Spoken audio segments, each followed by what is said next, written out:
Hai, Assalamualaikum warahmatullahi wabarakatuh. Bagaimana nih kabarnya semua? Kita udah gak ketemu lagi nih, 3 minggu lamanya, karena ada virus corona yang sedang mewabah. Bapak doakan semoga kalian di rumah tetap sehat-sehat saja. Hari ini Bapak khusus akan bertemu kalian, karena Bapak sudah kangen. Ya, kita akan belajar tentang ilmu pengetahuan alam. Masih ingat tidak? Materi terakhir yang kita pelajari waktu itu. Ada yang ingat? Ya, materinya adalah tentang gaya. Coba sebutkan macam-macam gaya yang sudah kita pelajari. Ada gaya otot, ada gaya gesek, ada gaya pegas, ada gaya listrik, dan ada gaya magnet. Nah, itu tadi macam-macam gaya yang sudah kita pelajari di pertemuan sebelumnya. Hari ini, Bapak khusus akan membahas tentang pengaruh gaya pada benda. Ada yang sudah tahu pengaruh gaya terhadap benda? Oke, ini yang pertama. Benda bergerak menjadi diam. Oke, contohnya ayunan ini. Ya, dia bergerak. Setelah Bapak pegang, ayunan ini akan berhenti. Ya, pegangan Bapak terhadap ayunan ini adalah gaya otot. Jadi, ayunan yang bergerak menjadi diam. Oke, yang kedua, pengaruh gaya terhadap benda adalah benda diam menjadi bergerak. Apa contohnya? Oke, perhatikan. Bapak di sini ada bola. Bola ini Bapak taruh, dia diam, tidak bergerak. Tetapi ketika Bapak berikan gaya, yaitu gaya otot dengan cara ditendang, bolanya akan bergerak. Nah, itu tadi adalah contoh pengaruh gaya terhadap benda, yaitu benda diam menjadi bergerak. Contoh apa lagi yang kalian tahu? Ya, nanti silakan dijawab di soal yang Bapak berikan di akhir pelajaran nanti. Oke, itu tadi kita sudah dua pengaruh gaya terhadap benda. Sekarang yang ketiga adalah mengubah kecepatan benda. Ada yang tahu contohnya apa? Ya, pengaruh gaya yang ketiga ini adalah mengubah kecepatan benda. Oke, perhatikan. Di sini Bapak punya sepeda.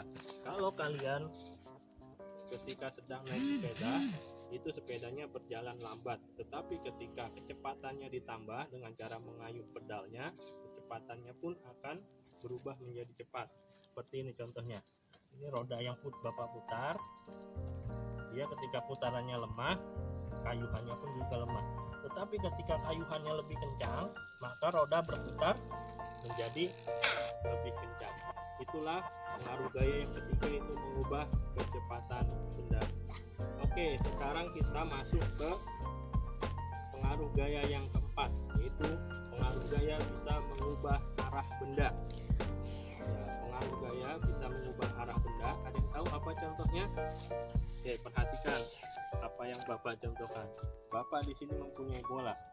Ketika bolanya Bapak lempar ke atas, dia bergerak ke atas. Tetapi ketika bolanya Bapak sundul, bola tersebut akan berjalan ke arah samping atau melambung ke arah samping.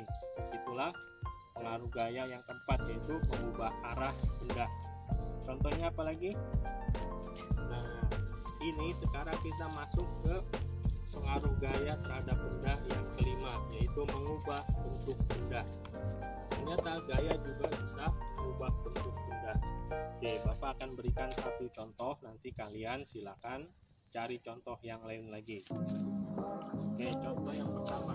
Di sini Bapak mempunyai plastisin. Plastisin ini berbentuk bulat. Tetapi ketika Bapak pilih-pilih, plastisin yang tadinya bulat menjadi seperti cacing atau ulat. Dia menjadi memanjang. Ini namanya gaya bisa merubah bentuk benda. Itu tadi bisa merubah bentuk benda.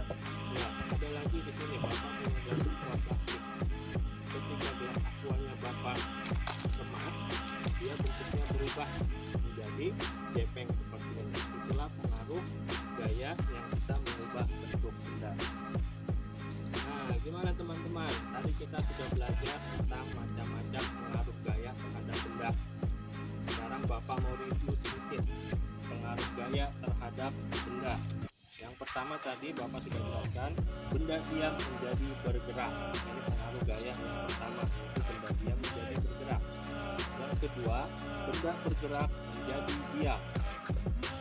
Yang ketiga, gaya bisa mengubah kecepatan benda. Yang keempat, gaya bisa merubah arah benda. Dan yang terakhir, yang kelima, gaya bisa merubah bentuk benda. Oke, sekarang Bapak mau kasih tantangan kepada kalian. Kalian boleh mengerjakan mind map, yaitu pengaruh gaya terhadap benda. Silakan teman-teman cari, boleh dilihat di buku tematik 4H-nya. Di sana ada penjelasan tentang pengaruh gaya terhadap benda. Nanti cari 5 mind map-nya disertai gambar. Satu pengaruh gaya minimal ada 3 contohnya. Nah, silakan teman-teman, selamat bekerja, selamat belajar. Terima kasih atas perhatiannya. Assalamualaikum warahmatullahi wabarakatuh. Dan